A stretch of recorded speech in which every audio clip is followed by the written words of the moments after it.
mais um Café com Canela. Hoje o 25º, né, Lourão? 25º. Sexto, 20. É que eu falo 25 para ver se eles estão prestando atenção. É só um teste.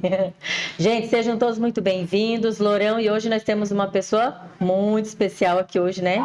Exatamente. Uma mulher guerreira, uma mulher de fibra, uma mulher que tem posicionamento e ela vai contar a história dela, como que ela chegou em Sorriso, vai falar da família, vai falar dos pontos políticos, porque ela é uma mulher que está na política, ela vive política, ela ama política e também ela é escritora, ama a cultura. Você já deve saber quem nós estamos falando, né? É dela, Adriana Tavares. Adriana Tavares. Adriana, seja muito bem-vinda ao nosso podcast. É uma honra ter você aqui, né, Ari?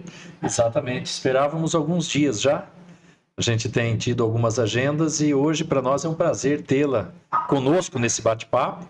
Vamos conhecer um pouquinho mais da Adriana, né? Sobre a sua história de vida, o seu momento e quais são os seus planos também, tá bom? Muito obrigado por estar aqui com a gente. Que bom, eu que agradeço. É uma honra sempre estar aqui com o meu futuro deputado. Amém. Uau, amém. Recebo. Adriana, nós queremos saber quem é a Adriana, de onde ela veio, o que ela faz, o que ela come, o que ela veste. Quem é a Adriana Tavares? Onde nasceu. Onde nasceu, né? Tudo, na tudo, verdade, né? Isso. Na verdade, eu sou paranaense. Uau, da onde? Eu sou de Bandeirantes, do norte do Paraná, fica 100 km de Londrina. Uma cidadezinha...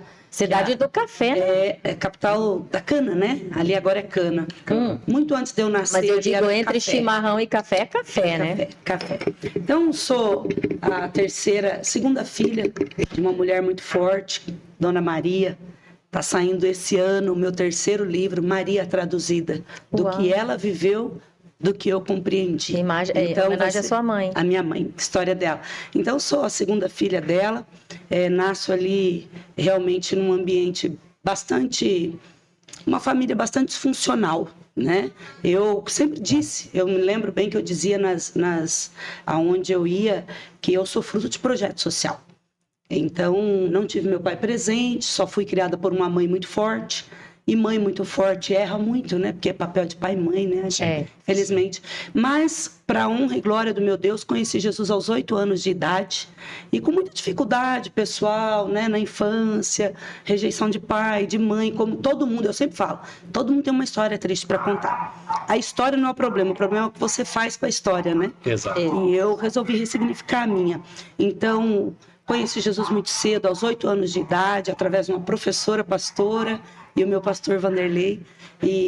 Então, ingressei ali e ali eu tive a minha base moral, na igreja metodista de Bandeirante, no norte do Paraná. Ali me formei, ali me casei, conheci meu marido. Fernando era baterista da igreja e eu era cantora do louvor. Olha, você canta também. Casaram jovens. Casamos jovens. Ari, ele tinha 15 para 16 anos quando nós nos casamos. E você? E eu tinha 17 para 18 anos quando nós nos casamos. Você era que comandou, então, o mais velho que comanda, né, Adriana? Nós fizemos o ano passado 30 anos de casados, né? E hoje nosso filho mais velho está fazendo 30 anos. 30 anos, que legal, parabéns. Anos, né? Então, assim, a Adriana é eu tenho dito que eu sou fruto das minhas escolhas hoje, e é gostoso a gente falar, né? Principalmente quando a gente chega na maturidade, né? Sim. Quando a gente percebe a maturidade chegando. Então, me casei muito jovem. Muito jovem. Lá em Bandeirantes. E graças a Deus perdurou, tá firme até hoje. Né? E a gente, é o que eu tenho dito sempre, as pessoas acham que relacionamentos ficaram descartáveis, não querem mais passar pelo processo, né? E esse é o problema, tem gente que fala, o amor acabou, o amor não acaba, o amor é uma escolha. A gente decide ficar junto, né? Porque senão a gente vai viver de emoção em emoção, paixão em paixão, né? Então, meu marido, quando nós nos casamos, ele era borracheiro, bem na BR ali da nossa cidade, e trabalhava 24 horas por dia na borracharia. E eu era zeladora da rodoviária da minha cidade. Né? Então, das 4 da manhã até as 8 da manhã eu ficava ali. Eu tinha 22 banheiros para limpar. Então, e ele me levava, e ele me esperava. Você estudava naquela época também? Estudava, né? Estudava. Eu estava no 3º ano quando nós nos casamos. Então, terminei o 3º ano, fiquei parada 1 ano, depois voltei e fiz o 4º ano. Que hoje é o ensino médio, né? Hoje era o 2º grau na época, hoje é o ensino médio. Ensino médio. E aí, ficamos por ali, nos casamos e eu tive a oportunidade de ser convidada pelo meu pastor, que estava indo embora para Primavera do Leste, assumir a igreja. E aí nós fomos para lá. Para Primavera. O meu filho mais velho é primaverense. Ele nascido em Primavera do Leste. Você engravidou em Bandeirantes e... Ficamos ali, quando eu estava com 7 meses de gestação, nós fomos embora. Eu fui cuidar de uma igreja. Os 2 jovens, né? E o meu marido foi... Nós fomos para sobreviver, Ju. Sobreviver o quê? Ao casamento. Porque as influências da família eram muito grandes. Não da minha, né? Porque nem tinha uma família para ter influência no casamento. Sim. Mas a família dele era bem tradicional, bem conservadora, assim. E a gente tinha dificuldade. Então, nós fomos para Primavera, onde nós ficamos 1 ano. E o Douglas, o mais velho, nasceu. Quando ele estava para fazer 1 aninho, nós voltamos. Eu terminei, fiz o 4º ano de contabilidade em Bandeirantes, ele terminou o 3º ano, e nós tocamos a vida. Quando a gente tinha a intenção de nos separar pela primeira vez, quando nós tivemos a primeira crise de casamento, então foi um divisor de águas quando eu digo para ele: o que você quer da vida? Porque eu sempre quis crescer, sempre quis estudar, eu amava estudar. Eu fui uma criança que escrevia muito cedo, escrevia muitos diários, né? Então, inclusive, eu tenho diários que até hoje eu releio aí, né? E a gente está para publicar, mas tem coisas que é só da gente, né? Não dá para contar. Exato. Escrevia em casa? Escrevia à mão, tenho... Mas em casa, Em lá casa, no quarto, em sonhando. casa. Criança Sonhando. de tudo. O livro da Letéia, que é o primeiro livro que eu escrevi, ela é uma personagem minha dos 9 anos de idade. Eu li ele. E ela vem, ele. então, agora para as crianças, né? Então, assim, eu sempre fui muito romântica, sonhadora para a escrita e a leitura. A parte da leitura me choca um pouco, porque a gente andou para a leitura muito técnica para a criança, perdeu-se aquela base emocional para a criança, né? Sim. Mas voltando a nós então tivemos ali em Bandeirantes o nosso casamento e fomos embora para Primavera, voltamos a Bandeirantes para estudar. E foi ali as maiores dificuldades, né? Então, quando eu terminei a faculdade em 2001. E o Fernando, num momento bem crucial do nosso casamento, que ele era muito... O Fernando é um homem muito especial, mas muito... tem uma natureza melancólica, né? O temperamento dele é melancólico, e eu sou uma colérica. Então, ali é fogo e terra, né? Então, era difícil. Eu sempre fui uma pessoa muito impulsiva. Ele é mais calmo. Eu não digo calmo, eu digo comedido, sabe, Ari? É um homem muito comedido, assim, não é de falar, mas quando fala, chega, assusta. Mas e aí, quando nós tivemos eu estava no 3º ano da faculdade, quando nós sentamos, eu me lembro como se fosse hoje, Ari. Eu disse para ele: o que você quer? Eu estava fervendo as calças dele, que era da borracharia, e só saía quando fervia. Nossa. Porque era muita graxa, né? Muita tinta. E eu disse para ele: o que você quer da vida? Porque eu não quero lavar essas calças aqui para sempre. E ele fica irritado, fala: mas o que você quer? Você quer me separar? E a gente estava comendo na mesa e lá fora a lata estava fervendo a calça. Eu me lembro até hoje, ele de um lado, eu do outro. Nós estávamos comendo arroz, feijão e banana frita. Idade 20 e poucos anos? Bem jovens ainda, né? 22, 23 anos, entre isso eu, né? E eu fui cobrar isso dele. E aí ele se irrita muito, e eu já estava no 3º ano da faculdade, a cabeça já estava avançada. Na verdade, assim, como eu disse para vocês, eu sou fruto de projeto social. Na minha cidade, em Bandeirantes, no norte do Paraná, sempre foi uma base da ginástica olímpica muito grande. Então, eu fui minha vida toda atleta da ginástica olímpica e do balé clássico, porque lá na época a gente precisava fazer uma arte e um esporte. Então eles mandavam os boletins da gente para a escola, as faltas e tudo. Funcionava muito. A minha disciplina, as pessoas me falam: da onde vem tua disciplina? Vem do esporte. O balé arte, também, do né? balé e da ginástica olímpica. É isso. Né? Então, e ali foram momentos bem importantes, que foi a igreja, o papel da igreja, que o Ari sempre falou, do papel que a igreja tem numa sociedade. Sim. Eu não tive pai e mãe presente. Quem foi meu pai e minha mãe foram meus pastores, e me orientaram muito bem, né? E o esporte deu a base disciplinar. Então, a gente pode salvar vidas, sim, através de projetos sociais e através de uma igreja que faz o teu papel. Né? Então, nesse momento meu e do Fernando ali, a gente teve a primeira crise conjugal e eu digo para ele, o que você quer da vida? Porque eu estou terminando minha faculdade. E eu me lembro que ele abaixa a cabeça e a lágrima escorre e ele diz assim, meu sonho era ser um advogado. Mas ser advogado para nós naquela época era coisa de gente rica, milionária. É muito distante, né? Era quase impossível, porque a gente era de periferia. Nós vivíamos num quarto 2x2, não tinha... Era complexo demais. Uma criança, né? Já então, um bebê. Muito difícil. Então, assim, e ali eu lembro que eu falo até hoje para ele brincando, né? Falei, bendita hora ou não que eu disse aquilo, porque foram os anos mais difíceis da minha vida. Quando eu disse para ele, tu quer ser advogado? Então tu vai ser. E a partir de hoje, enquanto tu estudar, nós vamos ter o que comer, o que beber, o que vestir. Ju do céu, por que eu fui fazer aquela fala? Misericórdia. E ele começou a faculdade. Mas as palavras têm poder, viu? Particular. E assim, complexo demais. O Fernando, ele passou, resumindo, por 8 faculdades. Porque todas as que abriam R$50 mais barato, a gente pulava para ela ali. Então, de 5 pulamos para 8 por conta de créditos, sabe? E muito sacrifício mesmo. Por isso que eu falo que quem quer, consegue. Sim. Né? E ele veio terminar a faculdade aqui no Mato Grosso. Porque daí surgiu uma oportunidade em 2001, eu me formei, em 2022 eu vim para Sinop. Eu tinha uma amiga aqui, médica, Oscarlina, pediatra, que inclusive está em Lucas. E ela disse, venha para cá, educador físico aqui está ganhando muito bem, em Sinop. Você já estava formada em educação física. Educação física. E vim, em 2000, terminou dezembro, em janeiro eu vim. Coloquei 21 currículos em 2 dias e voltei embora. E quando eu volto embora, de segunda-feira em diante que eu chego lá, 18 currículos foram chamados. Uau, que beleza. Então eu digo para ele, olha, não tem mais nada para fazer em Bandeirantes. Eu já havia perdido a minha mãe. Borracheiro ainda. Estudando. Borracheiro e estudando. E Ari, eu fiz um pacto com o Fernando. Eu disse a ele o seguinte, você vai estudar. Mas do primeiro dia que você estudar, você tem que ir para dentro do escritório de advocacia. Nem for para limpar o chão. Porque senão nós não tínhamos condições de livro, de prática, de nada. Sim. E foi o que ele fez. Ele é o que eu falo, uma mulher, ela tem o poder de abrir ou fechar a porta da vida de um homem.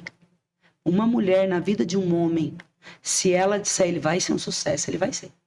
Mas se ela disser que ele vai ser um fracassado, não tem o que fazer. Né? É o pescocinho do homem. E eu disse a ele, e realmente foi o que aconteceu. Então, ele começou a faculdade, foi para dentro do escritório de advocacia. Ah, tá. Foi estagiário. Foi estagiário. Ah, tá. E eu me lembro que o Fernando catava milha assim no computador, nem sabia o que era um computador. E hoje eu vejo a tela do computador dele na parede, assim, ele digita.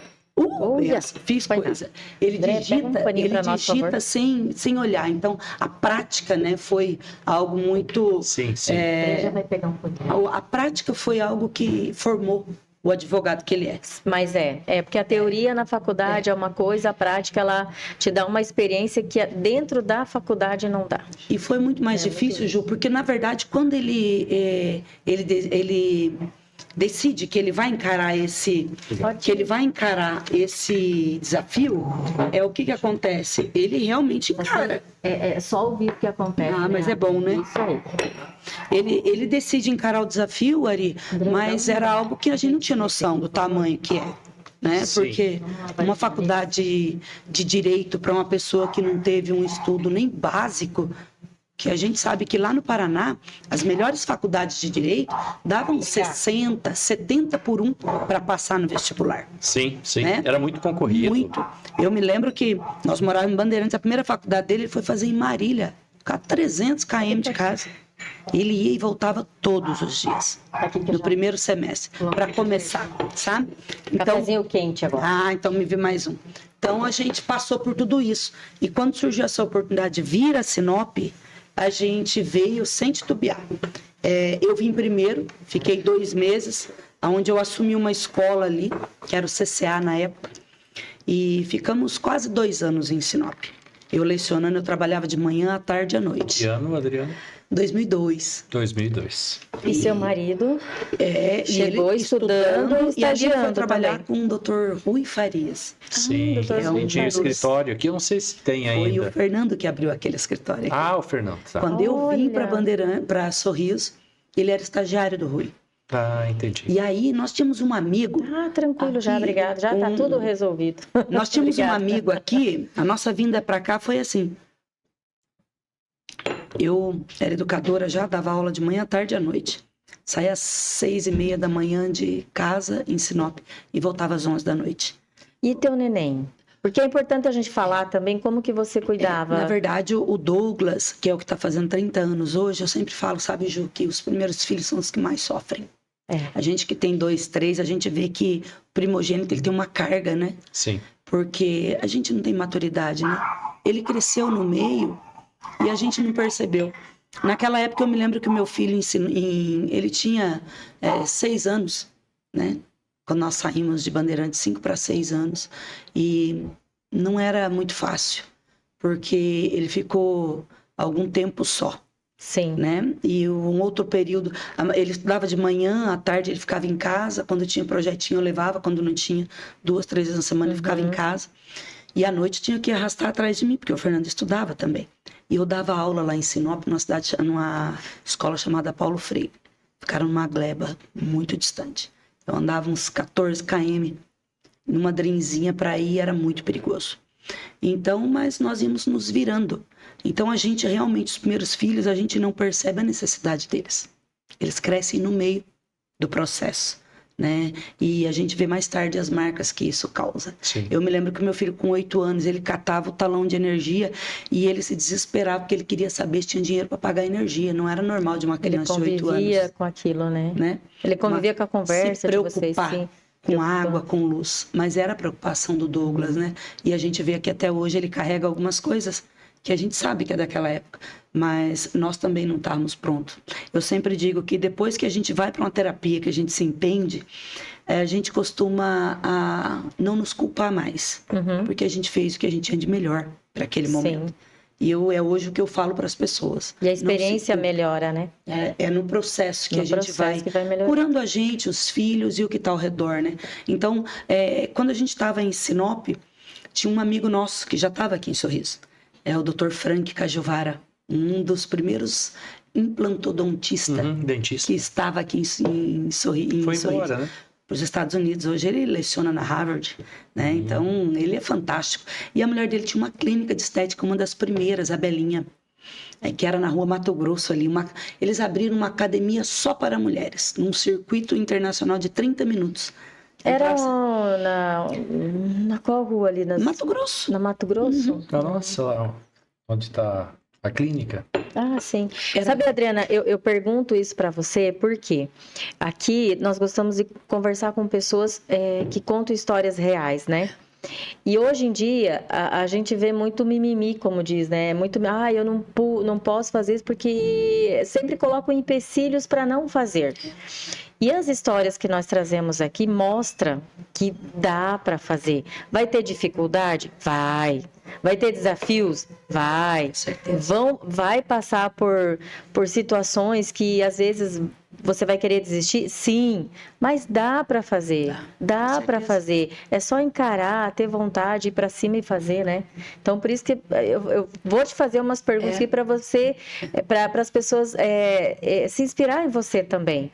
Né? Que você limpava banheiro na rodoviária, de madrugada, né? Com certeza. Casou jovem, teve filho jovem, os 2 eram jovens, estudaram, priorizaram o estudo, a educação e foram para cima. E até hoje estudamos, né? Os dois. Então, nosso investimento de vida, eu falo para os filhos, eu não acredito que a gente vai ter condições de deixar herança. Herança no sentido de muito patrimônio.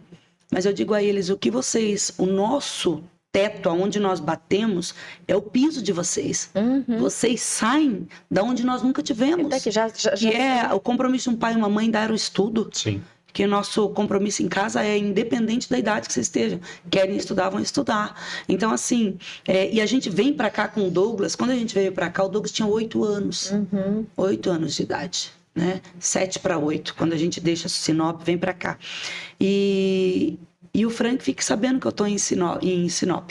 E eles precisam muito, na época tinha pouco profissional da área da atividade física aqui. O Frank era lá do Paraná? O Frank era o baterista amigo do Fernando, lá da minha igreja. Fomos criados todos juntos. Lá de Bandeirantes. De Bandeirantes, norte do Paraná. E aí eles vieram para cá muito antes de nós, vieram para Sinop, depois para cá também. E aí ele fica sabendo que nós estamos em Sinop, faz uma proposta e eu venho assumir essa academia. E aí eu fico um tempo nessa academia, quando em 2006, o meu primeiro concurso, eu vou e faço o concurso para educação física e passo, né? E eu tenho 2 concursos de 20 horas. E aí começa a minha história com a política, com a escola, né? Aqui em Sorriso você também trabalhou em escola particular, né? Se não me engano, a Dinâmica. Não. Vinícius de Moraes. Vinícius, isso. Muitos anos ali, quase uma década. Eu lembro quando o Gabriel estudava no Vinícius. Fui prof do Gabriel. Foi prof do Gabriel. Educação física, sim. Educação física, fui prof do Gabriel. Foi. Então, assim, fiquei muitos anos ali, né? Porque eu tinha passado no primeiro concurso ficava ainda algumas horas. Dei aula no São José, dei aula no Vinícius muito tempo, dei aula na Facem por alguns anos na faculdade já, e daí realmente decidi que tive problemas, né, na carreira de saúde por conta da voz, né, tive problemas sérios e tenho, né, então optei por não fazer as cirurgias que eram necessárias fazer.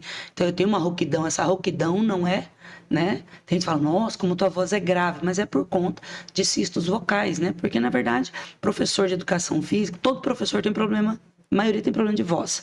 Mas o de educação física é pior, porque é quadra, é aberto, é pó, né? Então, eu desenvolvi 2 cistos vocais que me prejudicaram muito.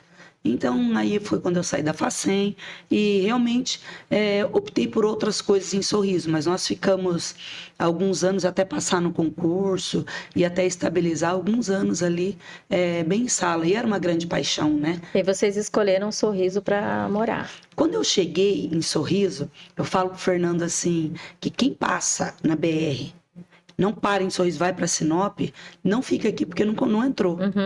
Porque quem passa e dá uma andadinha, não vai para Sinop, né? Eu gosto de Sinop, tem minha irmã lá, acho cidade muito, embora apresente muitos problemas hoje de desenvolvimento, né?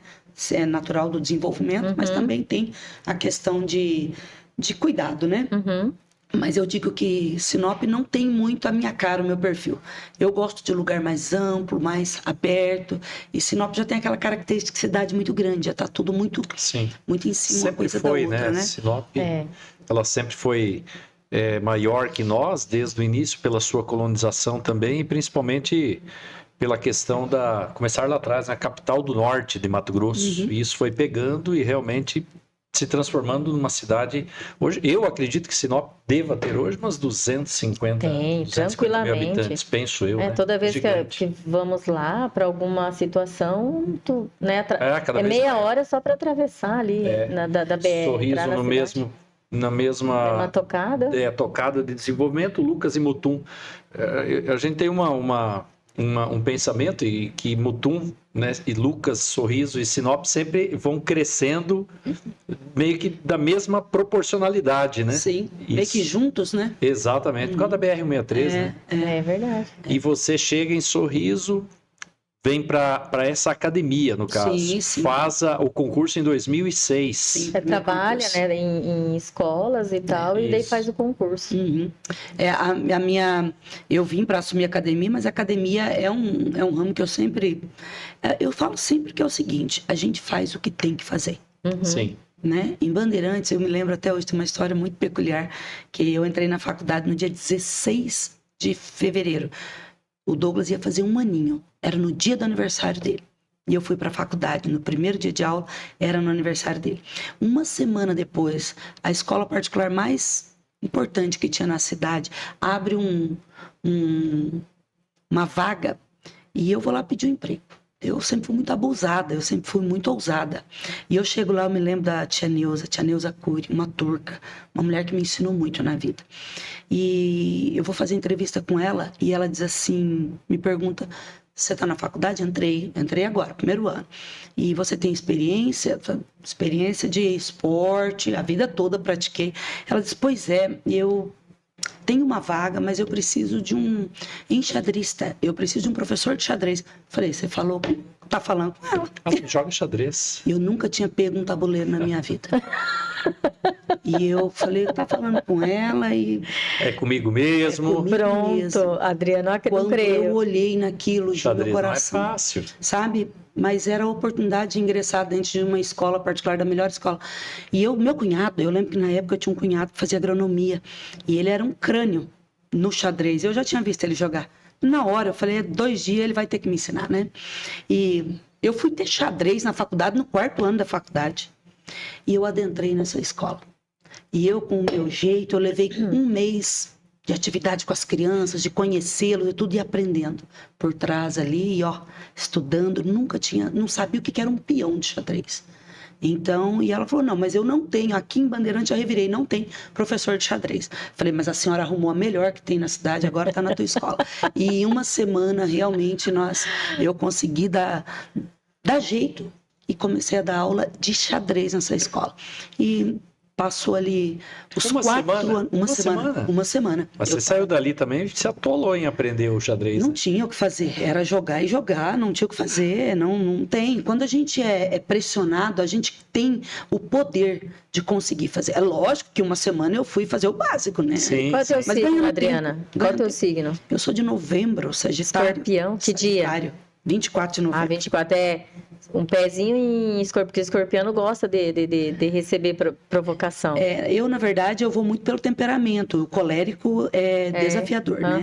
Não desafia um colérico que desafia O que é colérico? Vamos lá, porque as pessoas que estão assistindo, a gente não vai saber o que é na colérico. Na verdade, Ari, o que eu entendi de 10 anos para cá, que eu tinha uns traumas de infância, onde eu me perguntava por que eu era tão forte. Por que eu tinha uma estrutura que parece que nunca quebrava?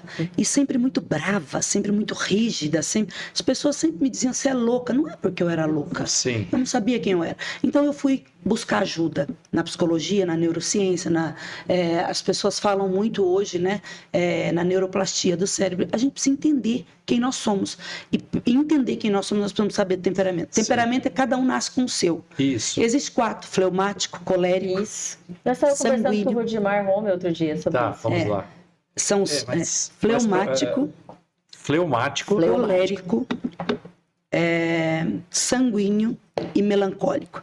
4. São 4 temperamentos. Esses 4 temperamentos, eles nascem com a gente. As pessoas nascem com o temperamento. E eu acredito que tenha muito a ver com o dia que nasce, com a época do ano, do mês. Por quê? Porque cada temperamento desse representa uma natureza. Então, o colérico, eu sou representada pelo fogo. Fogo. Então, o fogo, ele alastra. Ele não pede licença. Ele pegou, acabou. Né? Tem o melancólico, por exemplo, é terra. O melancólico, tudo aquilo que você faz para uma pessoa que tem o temperamento melancólico, estudando as personalidades a gente vai entender isso, o que acontece? Uma coisinha desse tamanho, ele aprofunda para o resto da vida. É difícil sair daquilo. É muito fácil reconhecer o melancólico. É só você sentar com ele, ele vai contar as mesmas histórias do passado sempre. Por quê? Porque aquilo está na raiz dele. Né? Então, tem o fleumático, que é o ar que ninguém segura. O fleumático, ele está em todo o tempo, e o fleumático é um dos temperamentos mais, na minha opinião, gostosos de lidar, porque eles são estáveis. O colérico é fogo, montanha-russa. O colérico ele é mais ligado à ação, à liderança, não é? Ele é liderança. E o sanguíneo, ele é emocional, ele é passivo, ele é passional, né? Tudo é nas emoções. Uma hora tá lá em cima, outra hora tá lá embaixo. É aquela pessoa que chega, que brinca, que... Então, assim, o sanguíneo e o colérico tem muito a ver. O que diferencia o colérico é realmente a liderança. Realmente é ser desafiador. O colérico, a maioria dos líderes mundiais tem um perfil colérico. O Trump é bem colérico, né? Não, ele é ele é inteiro, né? É. Assim como Lula, assim como Bolsonaro.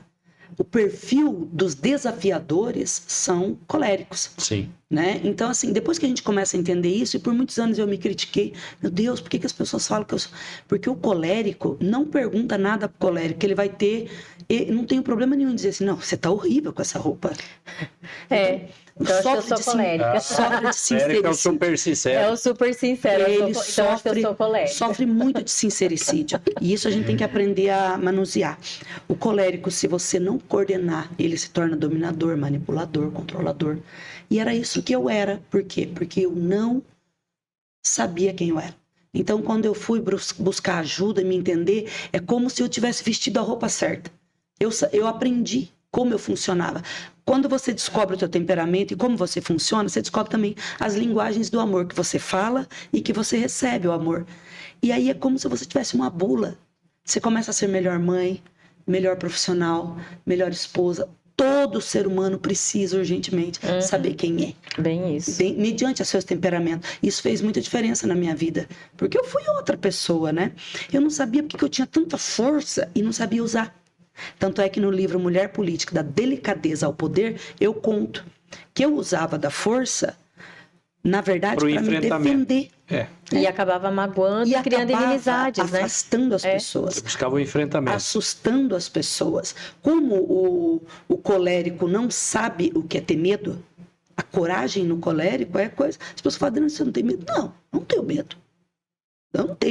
Eu tenho hoje receio de algumas coisas relacionadas à família. Mas em relação à vida, eu vejo que as pessoas todas têm medo de desafio. Não tenho medo. Não tenho medo de desafiar um prefeito? Não tenho. Não tenho medo. Adriana, mas como assim? Como é que você vai lá pedir para o Bolsonaro? Eu lembro que em 2018, quando eu quis ser candidata a deputada estadual, eu falei, eu vou lá pedir a benção do Bolsonaro. O pessoal, você é louco, ele não vai te dar. Como é que você vai lá? O homem é um bicho, um bruto. Eu falei, eu vou, e eu fui. E ele, eu me lembro, gravou comigo, com um galho na época e deu. Então, assim, a coragem move. Só que você, sem saber quem você é, você se torna um trator, uma patrola. Você mal compreendido. Sabe, e fica mal compreendido totalmente, todo né? O tempo. Eles classificam você como doido, porque você tem muita coragem. E a coragem da gente assusta quem não tem, porque na verdade nós somos o espelho. Quando eu critico algo no outro é porque o que eu estou criticando nele falta em mim. Então é um espelho, né? Então, só que ao mesmo tempo eu não sabia quem eu era, não sabia como usar. E de 10 anos para cá, depois de muito se debater, acho que a gente demora muito para buscar essa ajuda, né? E sempre em Deus. Mas mesmo em Deus eu não entendia quem eu era. Porque às vezes eu não queria magoar as pessoas, mas eu magoava. Às vezes eu não queria dar aquela resposta atravessada, mas eu dava. E aí, com o passar do tempo que eu comecei a entender como eu funcionava, falei, não, eu não vou chegar a lugar nenhum. Porque o colérico tem um grande problema quando ele... É o que eu falo. Hoje eu tenho um filho fleumático, que é o Heitor. O Douglas é melancólico igual o pai. E eu tenho o caçula, o Benjamin, só de 6 anos, que é um colérico na veia. É o mais desafiador para criar. É o sangue da Adriana. Para educar um colérico não é fácil. Só que eu tenho hoje, graças a Deus, a oportunidade. O colérico, uma criança, quando você descobre quem ela é, você pode tirar o maior potencial dela. Então, o meu filho, e um colérico mal administrado, ele é uma bomba atômica. Ele destrói onde ele está. Por quê? Porque ele tem muita força e ele tem que jogar toda a força. Ele quer as coisas na força do braço. É o que eu fiz por muitos anos. Queria as coisas do meu jeito, na força do braço. Aí hoje tem muitas pessoas que me olham e falam, Adri, mas você mudou tanto. Eu falo, eu me dou oportunidade. Você se lapidou, e outra foi coisa, se conhecer. Mas na verdade isso é um segredo da vida. É a gente buscar saber quem a gente é. Porque não é nada sobre o outro, é sobre a gente. Né? E isso foi libertador para a minha vida. Quando eu descobri que existe uma Adriana ponderada, uma Adriana calma, uma Adriana que analisa antes de falar e que não perdeu em nada a sua essência. É mais fácil de chegar. Eu digo sempre, se eu tivesse começado na política com a Adriana que eu sou hoje, eu já tinha acessado os lugares que eram para eu estar. Mas como eu acessei, e isso é livramento de Deus. Nossa, ele não deixa uma filha, um filho, acessar um lugar que ele vai se destruir sozinho. Então, Deus não permitiu. E hoje é muito claro isso para mim. Então, eu entendo hoje que a gente tem condições de fazer dos nossas crianças os líderes que nós precisamos. E é desde pequeno. Então, Benjamin, para mim, é um líder nato. Só que educado como um colérico desde pequenininho, né? Isso é muito importante. É isso que é colérico, fleumático. Muito bom. Adri, então você daí entra numa gestão pública e trabalhava também 20 horas no público e 20 horas em escolas particulares. Isso. E quando que chegou o momento de você entrar e falar assim, não, eu quero estar na política? Quando foi? Na verdade, Porque até, Adriana, isso é importante você falar para incentivar mulheres a estarem na política também. Sim. Porque eu acho ridículo a tal da cota. Não existe. Não gosto de cota, porque as pessoas têm que estar lá por merecimento, né? Então, quando não, tem que ter 30% de mulheres senão não vai fechar. Não, vamos incentivar as mulheres a estar na política. O Ari sempre fez isso comigo. Então, todas as reuniões, às vezes eu era a única mulher, mas eu estava lá. E convidava outras mulheres para participar, porque a mulher... Quem é que gerencia uma casa? A mulher, fazendo as contas do mercado, eu ganho tanto, eu tenho que gastar tanto. Isso é política, isso é fazer a gestão dentro de casa, tudo. Né? Então, é importante que você fale isso e convidar as mulheres para fazer parte também, né? Na verdade, uma das coisas muito importantes da minha vida que foi eu entendi depois, eu sempre fui política, desde a escola. Eu brigava sempre líder. Na escola, sempre, para ser líder de sala, líder do Grêmio Estudantil e tudo aquilo. Só que eu não sabia o que era política. Eu me lembro que teve uma época do Collor, do Lula, eu brigando com a pessoa me fazendo L, eu fazendo C, e ela fazendo L, e eu andando. Quando eu virei na rua, numa calçada para outra, eu bati com o rosto num poste, eu quase quebrei o nariz, porque ela me fazia Lula e eu fazia Collor. Ela Lula, e quando eu virei, foi muito horrível aquilo. Eu falei, meu Deus, os caras nem me conhecem, eu tô aqui brigando. E eu era adolescente ainda. Então, na verdade, quando que eu venho para a política? Eu sempre tive o desejo de ordem. A minha estrutura é de muita ordem, de organização. É natural do colérico e principalmente disciplinado, que nem eu. Eu gosto das coisas certas, as coisas, né? E quando eu entro para a política, eu tentei entrar pela educação. Eu achei que na educação, Ari, eu ia mudar o mundo. Quando eu chego na educação, Ju, eu me lembro até hoje algumas situações que eu tive dentro da escola pública, de pais virem e me dar de dedo na cara, falar, você não pode deixar meu filho aqui em pé para cantar hino nacional. Falei, não é aqui que eu vou mudar o mundo. E aí ele ia para a diretoria diria assim, Adriana, o pai é que decide. Falei, não é aqui que a gente vai mudar as coisas, que aqui a lei vem pronta. Para onde a gente vai? E eu, na época, era o Rossato, o prefeito, eu já era bem adepta a ele, porque eu gostava da maneira dele gerir, ele era sério, aquela coisa, né? E administrador. E eu tinha muita simpatia por ele, muito mesmo, e achava que quando a gente geria com ele, ele era muito claro, não tinha 2, 3 palavras, não no meu setor, onde eu era. E eu já tinha estrutura, já tinha um balé há 8 anos no Ivete, balé público, já trabalhava com essas coisas aqui em Sorriso. Mas eu descobri que era na política que a gente fazia a lei, a tal da lei. Eu falei, então é por aí que a gente tem que ir, não é na educação. A educação não vai mudar nada. Pelo contrário, é a política que muda a educação. E corri para lá. E na primeira gestão dele, nos aproximamos, e na segunda, eu já tinha sido candidata, na segunda eu vou... Você foi candidata a vereadora? Vereadora. Que ano isso? Tu lembra, Adriana? 2012? Isso. Essa foi a primeira. Eu me lembro até hoje 2012 não era o Chicão? 2012, Chicão, sim. Foi a primeira que eu fui, que o Rossato vem contra ele, né? Ah, tá. Quando o Rossato ganhou do Chicão. Isso. Quando ele ganha, né? E aí a gente vem e eu entendo que é ali a política. E aí eu venho para a política com muita sede. 2006. O Rossato ganha. O Rossato daí vai, o Chicão ganha em 2009 do Rossato. 9, e eu sou candidata em 12. Quando o Chicão 2012. ganhou. Isso. Tá, certo. Certo? Eu fui... O meu segundo concurso é o Chicão que assina.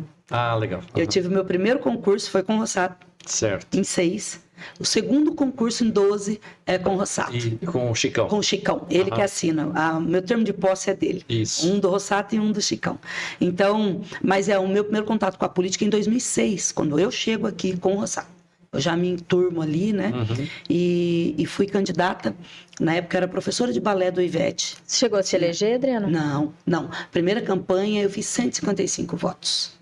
Mas na época era uma boa votação, sim, né? Nem entendia nada do processo. Na segunda eu fiz 355 votos. Já. E daí na segunda você entrou ou ficou suplente? Não, suplente. A minha primeira pelo PR, que era PL, né? Uhum. A segunda foi pelo 17.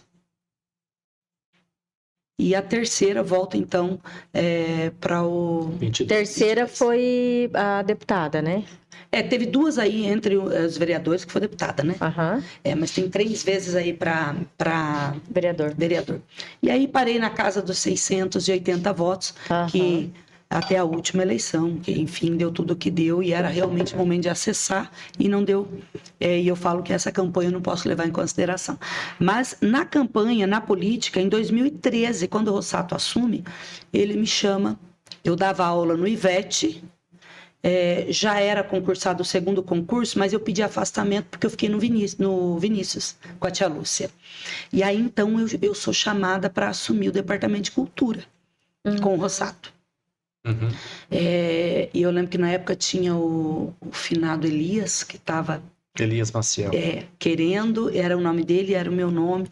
E aí, o Rossato, decide, então, que eu vou para a cultura. Né? E é ali que eu fico,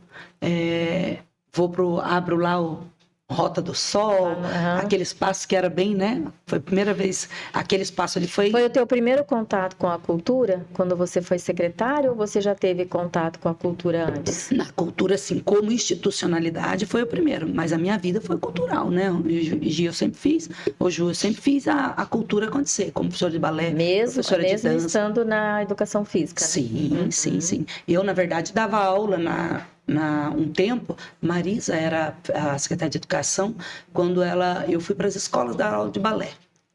Né? Era o departamento, era ali em cima da Unemate, ali onde é agora.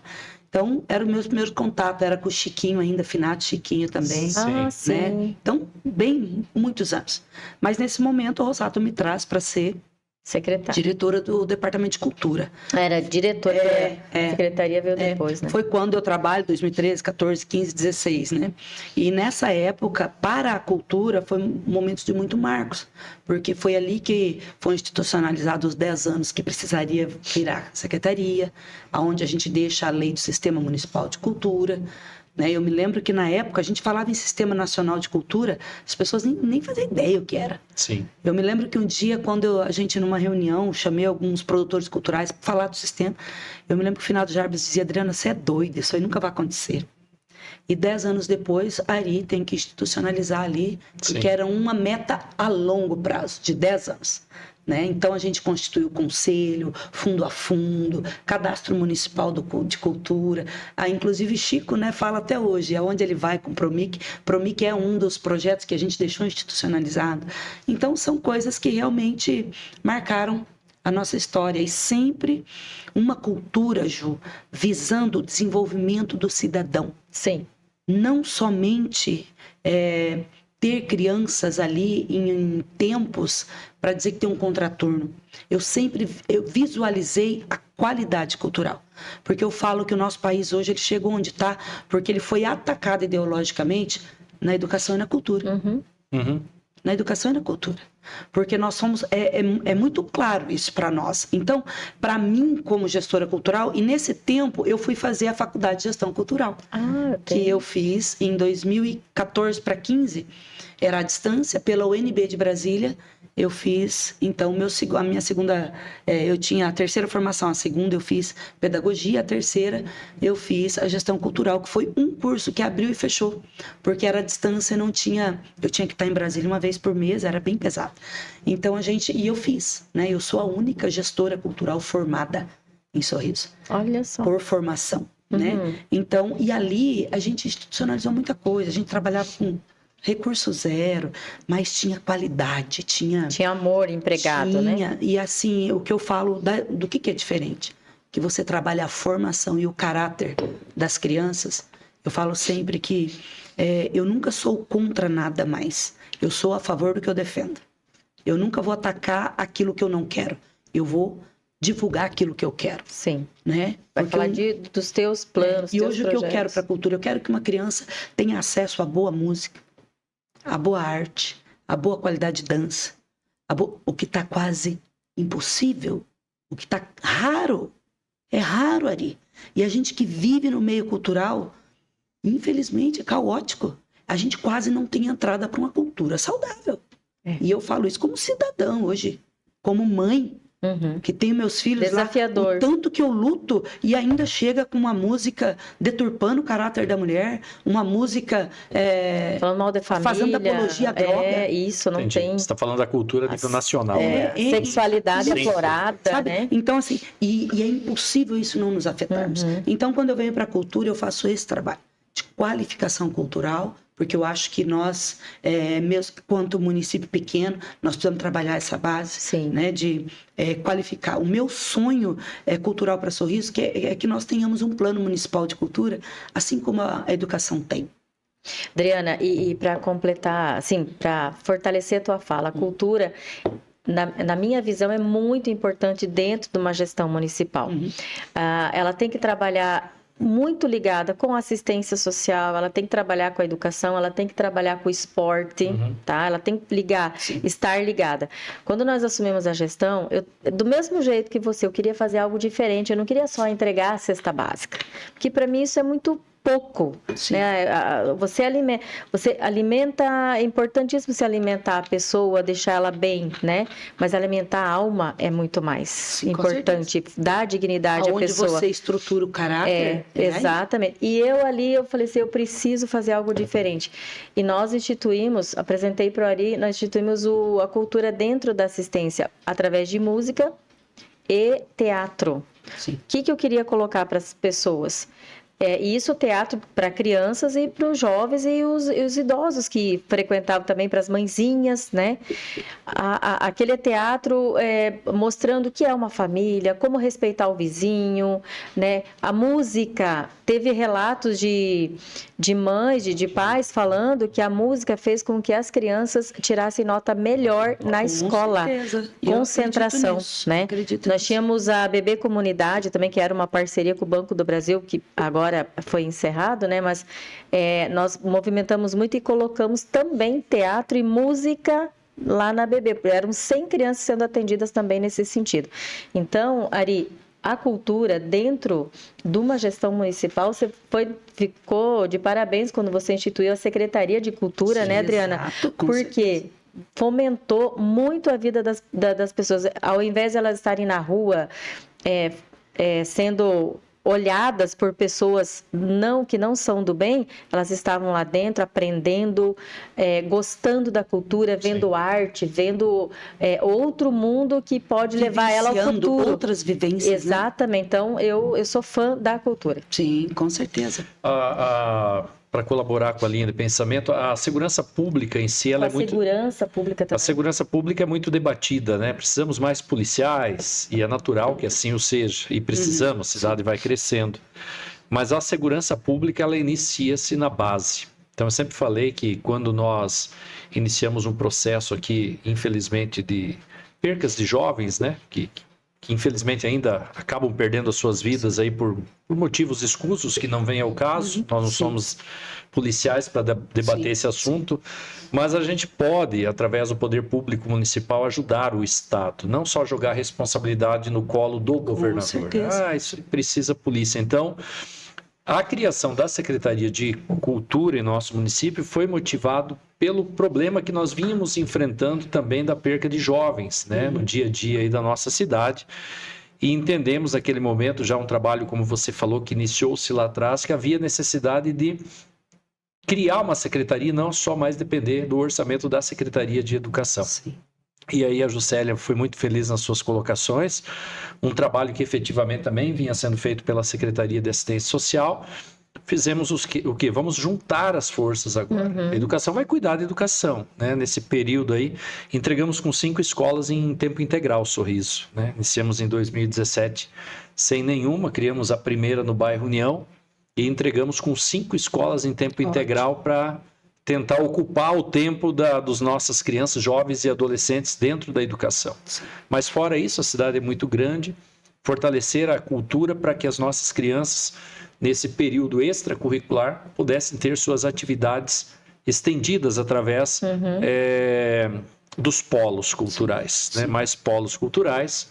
O Júnior Brandão recebeu o nosso apoio para a contratação de mais professores de educação física nos bairros, onde nós criamos os campos de futebol sintético, bairro São José. Ideia do Gabriel, Santa Maria, os campos sintéticos. Exatamente, no São Domingos. E buscamos trazer essa garotada para dentro dessas atividades extracurriculares com bons profissionais. Então, assistência social através da Juscelia, com um trabalho muito bom nos CRAS, Secretaria de Cultura, e o objetivo é esse, é tentar fazer com que a gente consiga trazer a garotada para nós. Eu acho que essa é a grande jogada. Sacada, né? Para ter um índice menor de adolescentes e jovens caindo no mundo das coisas erradas. Né? Nós temos vias, né? Tem a via como a tua história conta que você teria tudo, você e o Fernando, para nem estarem aqui hoje, né, conversando com a gente. Desistirem de tudo. Vítimas do processo. Isso, né? Falou a palavra certa. Vítimas do processo. Mas você conta a tua história e não é porque você limpava banheiro de rodoviária que você não poderia ser o que você é, sonhar, ter uma família e contar a sua história. Sim. Nosso objetivo principal do podcast é esse. Né? É contar histórias. Aqui nós estamos no 26º. 26º. E a cada história a gente aprende mais. Eu e a Juscelia, a gente sai maior do que a gente entra em cada programa, porque a gente consegue compartilhar a história de todos vocês. Que gostoso. E a sua é muito bonita. É uma história muito legal e tenho certeza absoluta que esse é o caminho mesmo, né? A cultura faz parte. E hoje você está na parte da cultura. Você está trabalhando na área... Hoje eu trabalho no programa Mais Sorriso, né? Que é a extensão de uma ouvidoria, ouvir, conversar com as pessoas, fazer aquele trabalho de campo, onde a gente leva os números realmente para as pessoas, a gente fala com as pessoas. Porque o que eu entendi? O tempo que eu fiquei, e outra, né, Ari, a gente vem, na sua gestão, eu estava na cultura, né? Isso, inclusive, sim. Algo que eu quero registrar aqui, que fez parte da minha história. Quando eu venho para, depois de uma gestão de ser diretora de cultura, você entra na sua primeira gestão, e eu me lembro que eu, na minha muito pouca maturidade, tinha o Ari como a figura da minha... Rival. Meu rival, né? Nunca tinha trocado uma palavra, mas por quê? Porque, na verdade, era a dor do Rossato que eu gostava de ter perdido. Sim. E eu não tinha estrutura para aquilo, então atacava.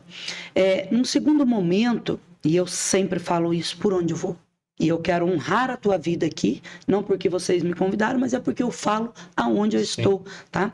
Que a gente precisa dar oportunidade, se permitir vivenciar.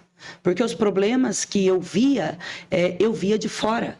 Quando a gente vem para dentro, e a gente tem que ter a dignidade. Eu sempre falo, o Ari, Juscelia, que a gente tem que ter a dignidade de, se precisar, dizer assim, eu estava errado, ter essa dignidade. Sim. Dizer assim, eu pensava assim, não penso mais.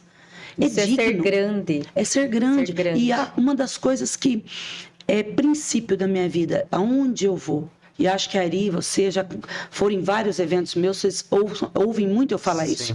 A gente tem que dar honra a quem tem honra. Honra quem tem honra.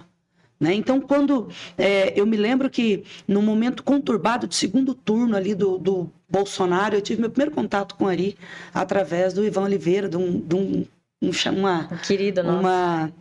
telefonema, e a gente pôde se aproximar, nos aproximamos, fomos conversando, eu fui observando, fomos nos atentando, e a Ari então me faz uma proposta, fala, Adriana, vamos ficar, o que você acha disso?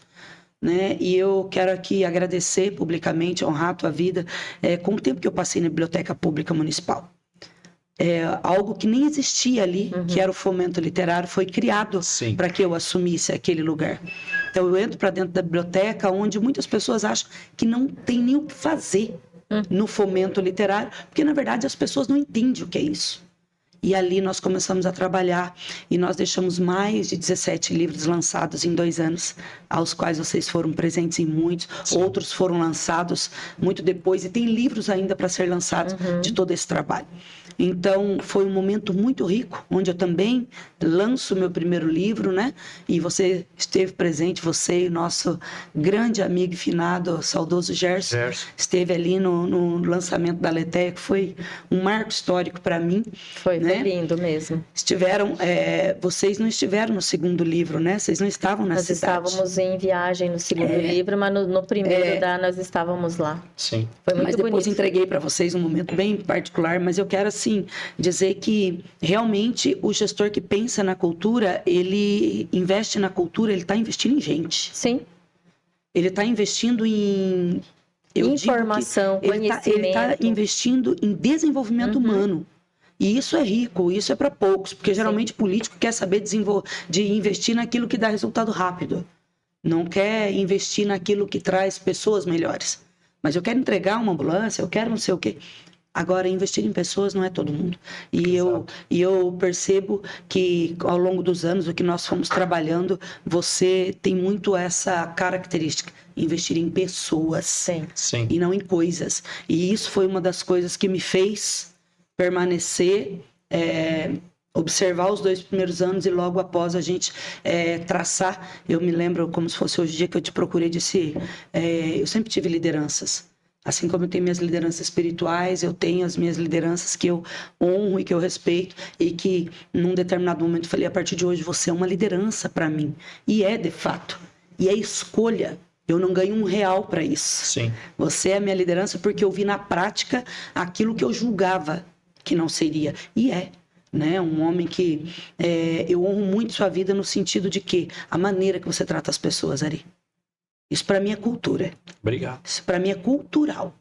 Isso para mim é educação. É não usar as pessoas, mas olhar nos olhos delas e valorizar. Eu sei de grandes histórias tuas e a minha posição em escolher você como liderança é exatamente por isso. Porque o que me fez escolher você como líder político não foi coisas que estão a público, mas foram os bastidores. Sim.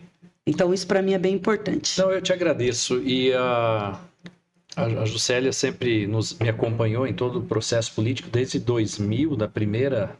E eu sempre tive um pensamento de que a política é a arte de uma construção, né? E não do peso, da raiva, sabe? Do rancor. E na época em que você mesmo falou, então, Sim. Nós ganhamos uma eleição do Rossato, automaticamente o grupo assume a gestão, eu, Gerson, a Juscelia como secretária, montamos o nosso grupo, e automaticamente quem vinha daquela derrota do Rossato e do Polizelo estavam machucados, estavam magoados. E realmente, você ali teve, sim, algumas posturas e... Embates firmes, né? Embates, você muito tinha firmes, suas lives, né? Suas muito lives eram forte. muito fortes contra a gestão. E eu te confesso que sempre após as suas lives, vinham os mensageiros, né? Olha, temos que tomar alguma atitude quanto à questão da Adriana. Aí eu ali no gabinete, né? Falei, mas o que aconteceu? Não, ela aqui, pesado, fere. E eu falei, tá, e qual seria a atitude contra a professora Adriana? Ela é concursada. Nós podemos muito bem começar a abrir alguns processos contra ela para que ela possa, com o tempo, ser prejudicada e até provocar um afastamento. Aí eu parava e pensava, tá, mas por um posicionamento dela, da arte da democracia, eu vou tomar atitudes de tentar prejudicar um ser humano por isso? Mas a política é assim. Eu falei, não é a minha política. Não é isso que eu quero para a política. Deixa a Adriana se manifestar do jeito que ela quiser, nós não vamos mexer no concurso dela. Nós não vamos prejudicar. Com o tempo, tudo vai se esclarecer. Ótimo. Agora, eu sempre paguei um preço. Sim. Eu pago até hoje. Porque muitos consideram o Ari uma pessoa fraca, ingênua e dominadora. E muitas vezes assim, vou até falar a palavra, né? Mas ele é burro demais. Eu não me arrependo. Que bom. Existem processos hoje que até as pessoas comentam, mas fulano de tal te ataca todos os dias. Por quê? Eu não sei.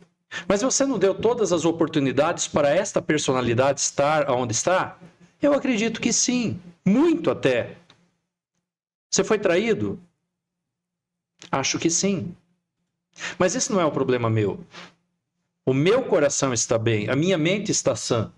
Eu falo isso, a Juscelia sabe, a gente conversa na medida do possível. Ontem mesmo tivemos uma conversa muito boa sobre isso, sobre emoções. Estávamos assistindo Augusto Cury na TV.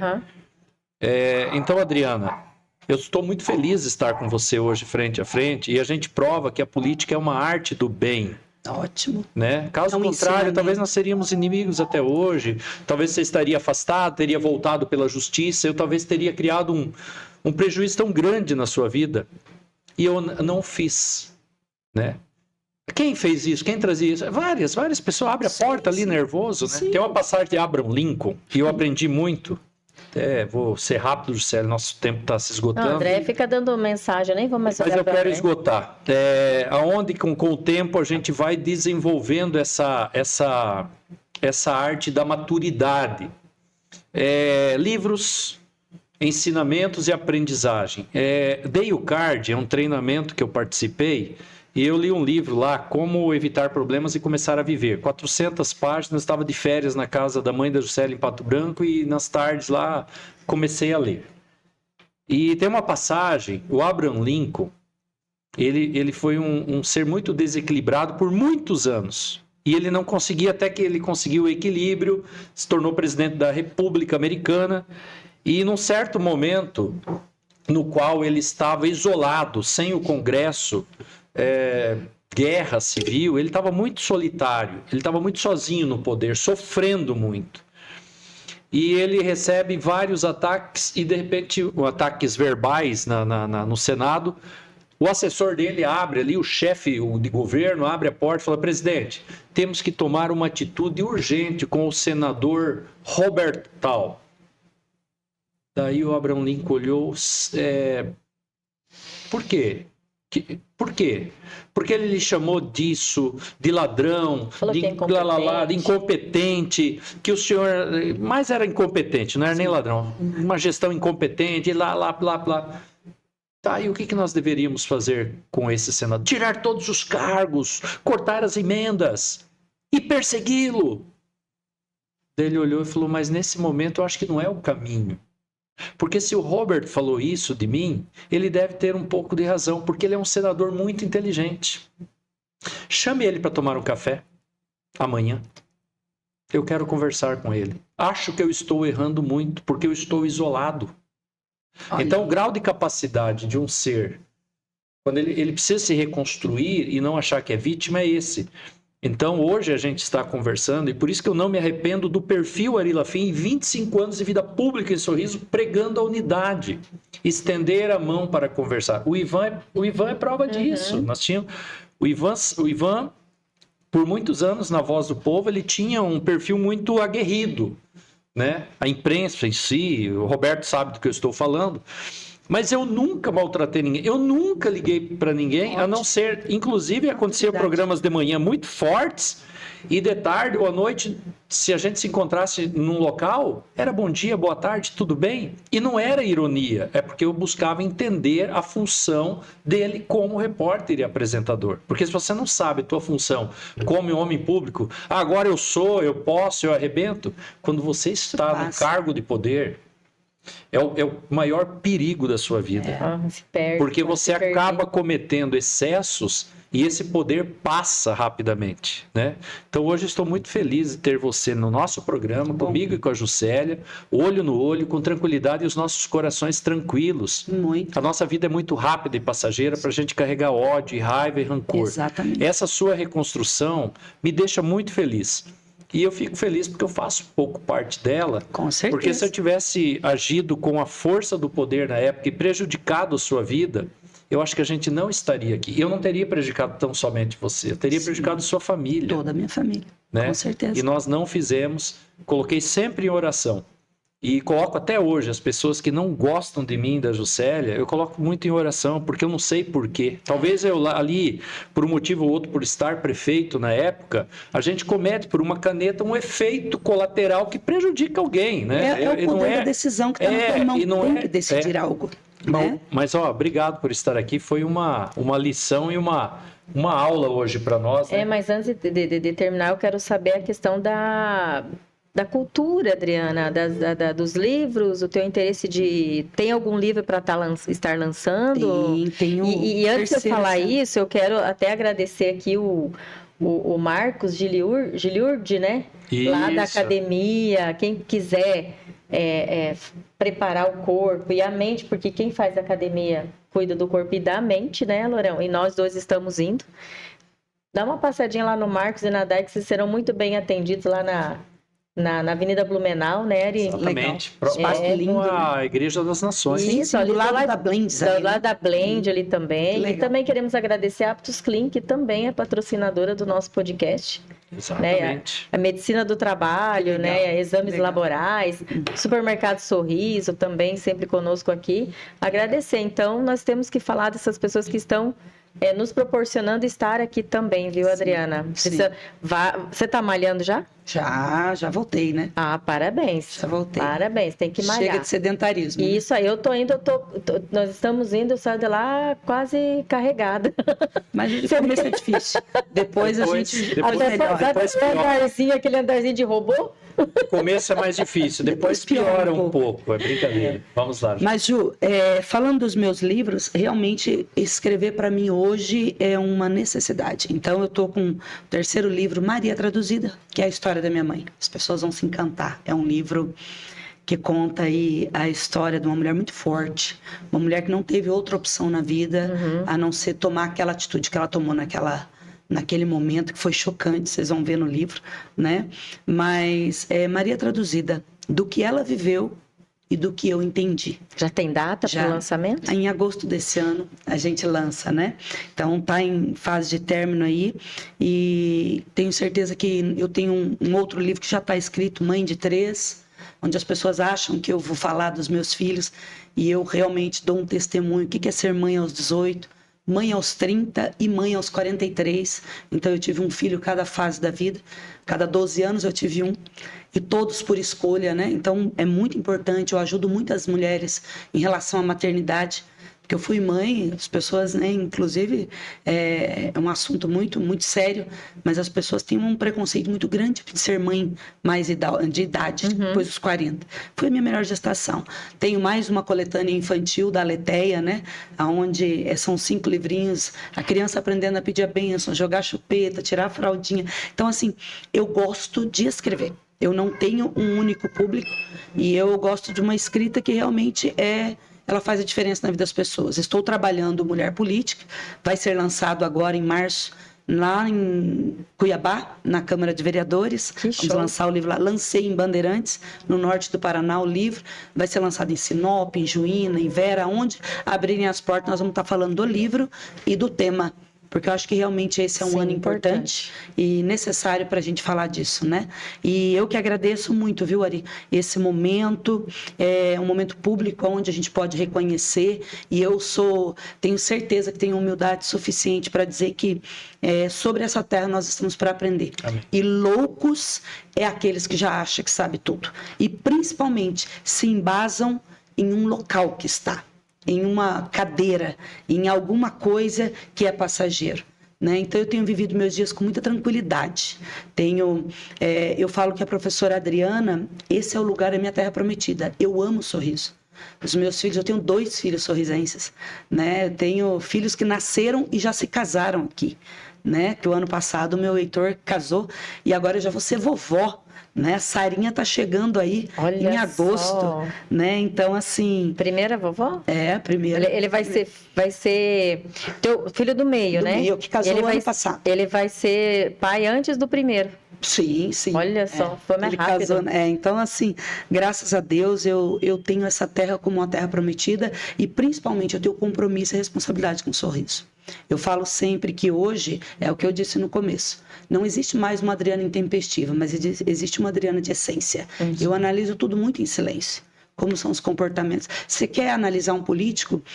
Analise o comportamento dos bastidores. Não é o que a gente demonstra que vale. É o que a gente faz quando ninguém vê. E isso, eu sou prova viva de quem você é. E faço menção a isso porque sim, sempre tive ressalvas. Nenhuma equipe é 100%. Sim. E tinha gente ali dentro que eu não tinha afinidade. Mas em relação a nós, e é por isso que escolho estar do teu lado hoje como líder político. E tenho certeza que Sorriso merece. Obrigado. Que nós continuemos, não só você, mas eu também, né? Continuemos fazer política. Porque eu sempre digo, eu sempre ponho meu nome à disposição para a vereança porque eu acho uma oportunidade. Mas eu, de fato, não preciso de uma cadeira de vereança para me posicionar e para fazer a política que eu faço. Eu nunca fugi da raia. Eu nunca fui uma mulher de falar pelas costas. Eu nunca fui uma mulher sem posição.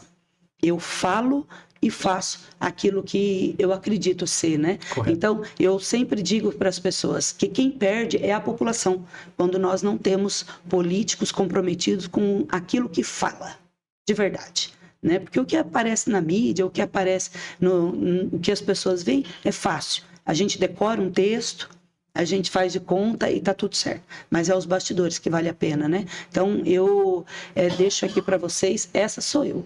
É a minha história, aonde eu priorizo hoje o meu bem mais precioso, tudo que eu tenho. É o meu marido e os meus filhos. E eu falo isso porque por muitos anos eu fui muito criticada e fui muito atacada por ser mulher na política, né? E em todo o tempo eu optei por eles. O Fernando é o homem mais importante de Sorriso para mim. E é ele que, muita gente fala, mas a Adriana manda em casa. Não, não é bem por aí. O nosso casamento só se ficou de pé, porque tinha um homem por detrás de todas as situações difíceis que na hora certa dava a voz de comando. E hoje nós somos um suporte, e nós estamos casados há 30 anos. E eu não tenho vergonha alguma de dizer que nós temos 10 anos que nós estamos realmente vivendo um casamento. Que bom. E isso é inspirador, porque todo mundo pode recomeçar. Então eu falo que eu hoje continuo na política, porque ele decide e autoriza. E ele diz para mim, você lutou muito, você amadureceu, você está pronto, então você tem que ficar. Então, mas não é algo que eu quero a qualquer custo, não. Se for da vontade de Deus lá na frente. Agora, fazer política, eu sou um ser político. Eu respiro política, como a Ju falou, e eu me posiciono mesmo. E se for para falar o que é certo ou o que é errado, nós vamos apontar. É o que nós falamos antes, né? Você não tem que ter medo de quem se posiciona, de quem fala. Você tem que ter medo daquelas pessoas quietinhas, de fala mansa, que manipulam nas suas costas e são ingratas e mentirosas. Agora, pessoas assim que se posiciona, que fala, que se abre para aprender, para se conhecer e se lapidando e melhorando a cada momento, a cada dia, isso é valioso nas pessoas, né, Adriana? Na verdade, eu entendo que você quer analisar uma pessoa, quem ela observe a vulnerabilidade dela. Ninguém é forte o suficiente todas as horas, todos os momentos. Quem quer demonstrar muita força acaba sendo muito fraco, né? Então, essa é a Adriana, o Sorriso é o meu norte, eu vou estar sempre servindo o Sorriso de alguma forma, né? Sempre lutando nas bases políticas. Eu estou para me aposentar, né? O ano que vem aí, a partir do ano que vem, eu já estou pronto para aposentadoria, no sentido institucional. E quero cada dia mais estar no campo político. Eu acho que é onde a sociedade de fato precisa. A sociedade está amadurecendo dia após dia, vendo o que é, vendo o que não é, mudando o pensamento. Nós estamos em fase de construção, ser político do nosso país, do nosso estado, do nosso município. Então, eu estou sempre à disposição de vocês e de toda a sociedade. Mas eu sou real. Eu não sei, é o que eu sempre falo. Quem puxa saco também puxa tapete. Isso. Então eu não sou bajuladora. Eu não tenho esse hábito de bajular. Eu tenho o hábito de servir. E aonde me puserem para servir, eu vou servir com excelência. Se for para limpar, eu vou limpar e vou ser a melhor da limpeza ali. E se for para coordenar em qualquer lugar que estiver, eu vou fazer sempre o meu melhor, porque é por Sorriso.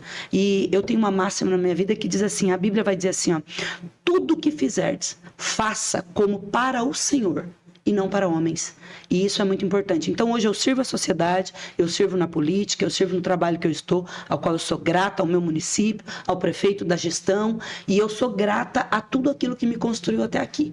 Então, eu sou muito feliz em ter vocês como líderes políticos, principalmente você, Ari, e conta comigo sempre, porque essa é a Adriana que não vai se esconder e vai se posicionar e vai continuar lutando sempre por Sorriso. Obrigado. Isso é muito bom. Célia? Eu quero agradecer, Adriana, você ter aceito o nosso convite de estar aqui falando da sua vida, porque você falar de você, a gente fala dos outros é fácil, falar da gente é mais difícil, Sim. né? E você teve coragem de estar aqui falando, se abrindo, contando a sua história e falando que você se reencontrou, né? Mas você procurou ajuda, você deu o primeiro passo, você quis melhorar o seu comportamento porque você quer crescer também, né? Quer evoluir cada vez mais. E a gente está em plena evolução todos os dias. E a sua história vai inspirar muitas pessoas. Então, nós queríamos muito que você viesse falar da política, falar da cultura, falar de você, porque às vezes as pessoas pensam, a Adriana, ela chegou, ela tá bem porque ela sempre foi assim. Não, a Adriana limpou banheiro, a Adriana foi faxineira, a Adriana estudou, a Adriana comeu arroz, feijão e banana, né, Adriana? Então as pessoas têm que entender que o mimimi, eu falei hoje para o André, se tem uma coisa que o Ari aprendeu comigo é o para de mimimi, né? Então, gente, vamos parar de mimimi, vamos fazer acontecer. Deus dá oportunidade para todos a partir do momento que Ele te dá a vida. Todos têm a mesma oportunidade. Claro que alguns nascem já em berço de ouro, mas se ele não souber aproveitar a oportunidade dele, ele põe tudo a perder. Então, Deus dá a oportunidade a todos. Basta você direcionar a sua vida, e você direcionou muito bem, você foi de fibra, uma mulher que eu admiro de verdade, né? Até naquela época que a gente vivia lá atrás, nós participávamos de um grupo, né, de mulheres, e eu falei, nossa, eu acho ela inteligente, ela conversa bem. E eu falava bem da Adriana, aí chegou um dia uma pessoa falou assim, mas a Adriana não gosta de você. Eu falei, uai, por que ela não gosta de mim? Eu falei, o que eu fiz pra ela, né, já? Porque você é esposa do Ari Lafim. Eu falei, porque eu sou esposa do Ari Lafim, ela não gosta de mim? Então tá bom, então um dia ela vai me conhecer melhor. E chegou o momento de você nos conhecer, Sim, né? E ver quem é o Ari, quem é a Juscelia. Então, muito obrigada por você ter vindo aqui, obrigada por você ter contado a tua história. E eu queria que você deixasse uma mensagem de inspiração para as pessoas e convidassem as mulheres. Como você é uma mulher política, eu gostaria que você convidasse as mulheres a fazer parte da política. Nós estamos aí num ano eleitoral, sim, né? Sim. Eu não quero ser candidata, não precisa ser, mas participe de reuniões, conheça, né? Principalmente se posicione, principalmente na hora de votar. Sim. Você não pode votar porque o seu marido pediu para você votar naquele. Você tem que votar pela história do seu candidato. Sim. Você estudar quem foi Ari Lafim. Né? O que o Ari Lafim fez? A Adriana é candidata. Quem é a Adriana? O que ela fez? Né? O que ela fez pela sociedade? O que ela pode contribuir? Estudar o candidato. Então, a mulher que não quer ser candidata, mas então que ela participe das reuniões, vá conhecer o que é. Porque nós precisamos melhorar o nosso Brasil. Né, Adriana? Mais uma vez agradecer. E assim, quem te falou que não gostava de você, acho que não sabia não, porque eu nem tinha contato com você. Meu ataque era aqui, né? E nunca foi você. Então, assim, esse peso eu não carrego. Então, assim, só tinha um lombo, era o meu. Então, assim, talvez ela interpretou que você fosse esposa, né? Mas assim, Ju, também admiro muito a mulher que você se transformou, e por onde eu passo, eu sempre digo o seguinte, e eu falo real, na primeira gestão do Ari, a gente percebia uma insegurança, você amadurecendo, mas na segunda você matou a pau. Você deixou uma assistência redonda. Obrigada. Você deixou uma assistência técnica. E ponto. Eu sempre falo o seguinte, Ju, aquilo que nós fazemos, ninguém nos rouba. É aquilo que eu digo, podem tentar descaracterizar a Adriana do jeito que for, mas a Adriana da cultura, a Adriana da educação, a Adriana onde põe a mão, é excelência. Então, nisso, Ju, e eu aprendi que na política a gente tem que deixar um pouquinho o ego de lado e parar um pouco de analisar o ser humano. O ser humano todo tem falha. Agora, no que eu contribuí, no que eu fui, no que eu fiz, isso é fato, ninguém me rouba, ninguém te rouba. Então, a tua assistência realmente foi uma assistência muito técnica e muito boa. Então, você aproveitou as oportunidades, correu, estudou, se formou, e isso é louvável. E eu deixo para todas as mulheres, sem medo nenhum de errar, se inspirem em nós. Se inspire em nós. Se inspire em nós. Acho que hoje uma questão muito madura é quando você pode olhar para o público e falar assim, olha, faça o que eu faço. sem hipocrisia. Faça o que eu faço. Hoje eu posso dizer para as mulheres, façam o que eu faço. Vai buscar se entender, se compreender. Vai buscar adorar a Deus de fato, de verdade, sem religiosidade. É Deus por Deus, Jesus por Jesus. Vai se dedicar e servir primeiro a sua família. Você quer analisar um político? Analisa a família que ele tem. Ponto. Analisa. É só analisar. Ninguém... Contra fatos não há argumentos. Sim. Não adianta eu pregar uma coisa e não viver. O meu relacionamento não é perfeito, nem minha família. Mas hoje eu sou a primeira serva da minha casa. E eu não tenho medo nenhum de falar isso. E eu não tenho receio nenhum de falar para as mulheres, sejam servas das suas casas. Porque um dia eu pregava algo que eu não vivia. Eu servia melhor o da rua do que o da minha casa. Hoje eu sirvo a minha casa. Ninguém senta numa mesa se eu não tiver uma mesa posta. E lá dentro o pau tora e é entre nós que tem que se resolver. Mas antes eu deixava os problemas da minha família e tentava cuidar dos outros e não fazia sentido. Então, hoje eu posso dizer, se inspire em nós como mulheres que estão para servir a sociedade. Eu não sou perfeita e tenho certeza que nenhum de nós somos, mas cada um de nós emitimos energias e eu tenho certeza que a minha energia é uma energia de servir e servir bem feito. Então, essa é o que eu digo para toda mulher. Ela é capaz, ela pode e ela deve vir para a política, sim, e trazer a contribuição que ela pode trazer. Que cada uma de nós carregamos dentro de nós, né? Então, é muito importante. E no mais, Ju, tenho certeza que esse é um ano de extrema necessidade de se falar de política. E eu não vou fugir da regra, e eu vou fazer as minhas escolhas, e eu vou batalhar pelas minhas escolhas, e eu vou para a rua com as minhas escolhas. Porque uma coisa eu não carrego nas minhas costas, que é a omissão. Então, se você quer comer bem hoje, um lanche, não permita que ninguém faça ele para você. Fale o que você quer comer. Então, isso faz muito sentido para mim. Então, qualquer um para mim, não, qualquer um não. Eu sei quem eu quero para presidente da República, para governador, para deputado estadual, federal, senador e assim por diante. Nós precisamos colocar para as pessoas com clareza e com coerência. Né? Então, mais uma vez, obrigada. E esse papo é um papo bom e de aliviar a alma também. Né? Amém. Obrigado. Bom, então eu quero agradecer a todos, né, que estão conosco até agora. Um bate-papo muito bacana com a Adriana. Vai ter os cortes, conheça a história da Adriana, e se inspire na história dela, não deixe as coisas acomodarem, né, Lourão?